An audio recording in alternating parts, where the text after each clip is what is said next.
얼마 전에 유튜브에서 한 장면을 봤어요. 사람들이 가까운 데서 지켜보는 중에 구렁이하고 까치가 싸우고 있었습니다. 구렁이는 까치를 감으려고 하지만 까치는 잘 피해가면서 구렁이의 머리를 집요하게 공격했습니다. 그리고 끝내서는 안 될 어떤 아슬아슬한 싸움이 계속됐습니다. 무슨 사정 있는 싸움인 것 같았어요. 꽤 오래 계속됐습니다. 그리고 결국은 까치가 승리했습니다. 그리고 나무 위 자기 둥지로 울면서 올라갔습니다. 구렁이는 머리가 으스러져 있었는데 까치가 그처럼 분노했던 그 이유를 곧 알게 됐습니다. 보고 있던 사람 중에 한 사람이 구렁이의 배 한 곳에 둥그렇게 불러난 곳을 열어보니 그곳에 아직 눈도 뜨지 못한 채 구렁이한테 삼켜버렸던 새끼가 거기서 나왔어요. 창세기 3장의 말씀이 생각나대요. 아담과 하와를 타락시킨 뱀한테, 곧 사탄한테 하나님이 하신 말씀입니다. 너는 그의 발꿈치를 상하게 할 것이지만 여자의 후손, 그리스도죠. 여자의 후손은 너의 머리를 상하게 할 것이다. 참 잊혀지지 않는 장면이었습니다. 여러분, 참 화나는 일 많죠. 그냥 어떻게 해주고 싶은데 내 힘으로는 어떻게 할 수가 없어요. 우라가 치밀죠. 참 죽고 싶을 때가 있어요. 스트레스가 막 몸에 오는 거예요. 몸과 영혼의 세포들이 막 죽어가고 죽음의 암세포들이 조용하게 뿌리를 내려가는 그런 걸 막 몸에서 느끼는 거죠. 그리고 누군가가 내 대신 어떻게 좀 해줬으면 좋겠어요. 이때 우리가 부르는 것이 하나님이지요. 우리가 의지할 것은 그분밖에 없으니까요. 그래서 이래선 안 되는데 라고 생각하면서도 하나님께 복수해달라고, 저게 복수라는 말은 아니지만은 그런 마음으로 하나님께 기도합니다. 너무 억울하니까요. 근데 하나님께서는 복수하실까요? 사랑의 하나님, 자비의 하나님, 용서의 하나님이신데 그런 일을 하실까요? 그런 분이라면은 세상의 다른 신들과 똑같지 않을까요? 그런데 하나님도 복수하세요. 성경에 복수하신다는 것이 꽤 많이 나와 있어요. 그분에게는 복수하실 것이 확실히 있습니다. 우리를 사랑하시고 우리를 낳으신 그분이 이 세상 사는 우리를 지키시는데 왜 복수하실 일이 없겠습니까? 우리 하나님께서는 우리를 지키시면서 때로는 잃어버리고 때로는 고난받는 우리들을 위해서 복수하신다는 단어를 여러 번 사용하고 계십니다. 그런데 그분께서 미워하시는 자가 누굴까요? 우리는 그분이 미워하시는 자를 잘 알 필요가 있습니다. 왜냐하면 이것이야말로 우리의 신앙이거든요. 하나님께서 미워하시는 분이 누군지도 모르고 그것이 왜 또 우리를 위한 것인지 아닌지도 잘 모르고 있으면은 우리가 신앙생활을 한다고 할 수가 없지요. 이 세상을 싸워 이기며 승리한다는 그 뜻이 뭔지 모르니까요. 그런데 예수님이 누구를 미워하시는가를 잘 살펴보면은 하나님께서 미워하신 자들을 알 수가 있습니다. 예수님이 화내셨던 자들이 누구였죠? 그래요. 첫째가 성전을 더럽힌 자들이죠. 어느 정도 분노하셨는지는 요한복음 2장을 보면 잘 알 수 있습니다. 많이 분노하셨어요. 그들은 예배하는 하나님의 성전을 돈놀이하는 곳으로 만들었지요. 시장 바닥으로 만들고 거기서 나오는 돈을 챙겼습니다. 누가요? 그 성전을 맡은 사람들이요. 그들이 누구였을까요?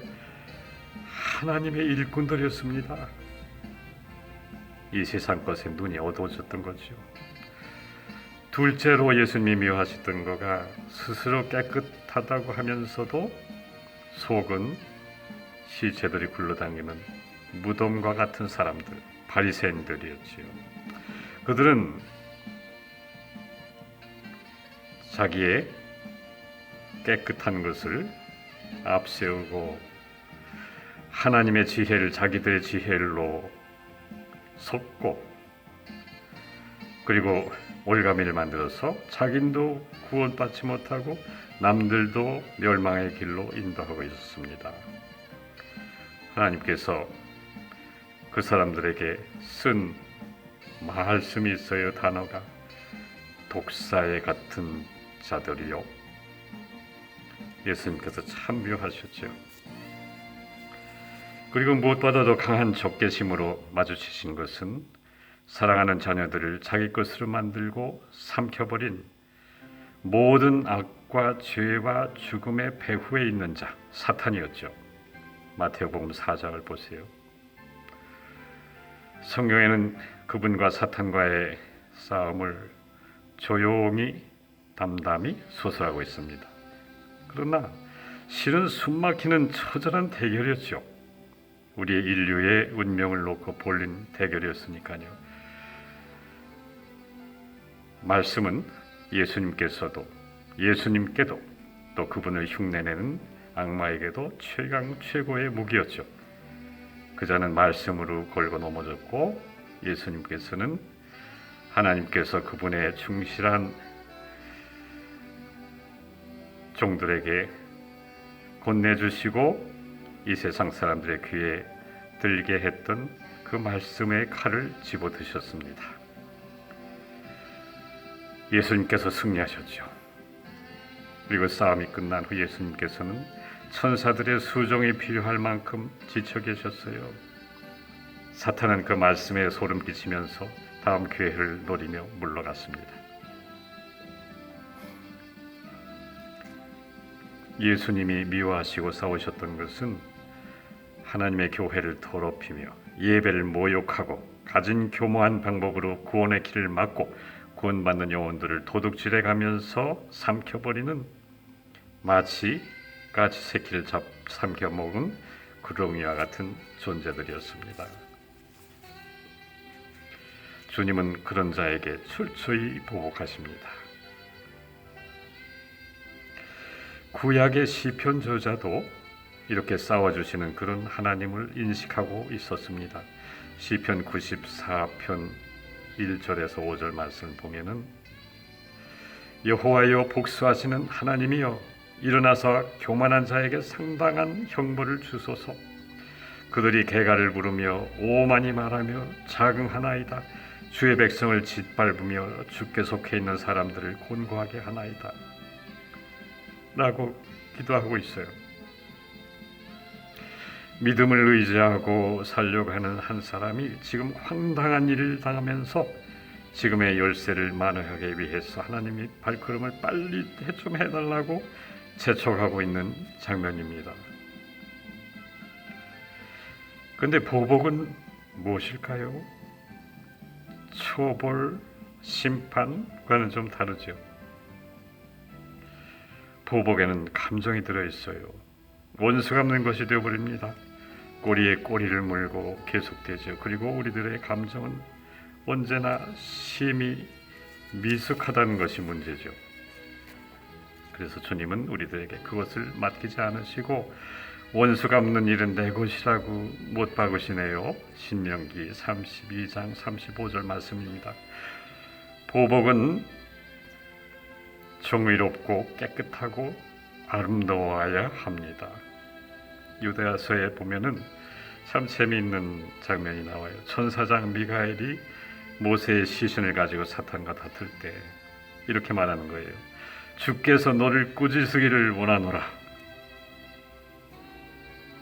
하나님께 모든 걸 의탁하고 있네요. 그는 미워하는 일을 못하고 있어요. 바울도 로마서 11장 33절에서 깊도다 하나님의 지혜와 지식에 부요하며 그의 판단은 측량하지 못할 것이며 그의 일은 찾아내지 못할 것이라고 말하고 있습니다. 우리들이 주님께 의탁할 것은 무엇입니까? 그렇죠. 우리의 일생이죠. 건강, 성공, 시험에서 이기는 것 모두 우리들이 기도하는 것들이지요. 그리고 이것을 잊지 마세요. 복수하고 싶은 마음도 우리들이 기도할 것입니다. 주님께 맡기세요. 놀랍고 시원하게 기묘한 방법으로 해결해 주실 거예요.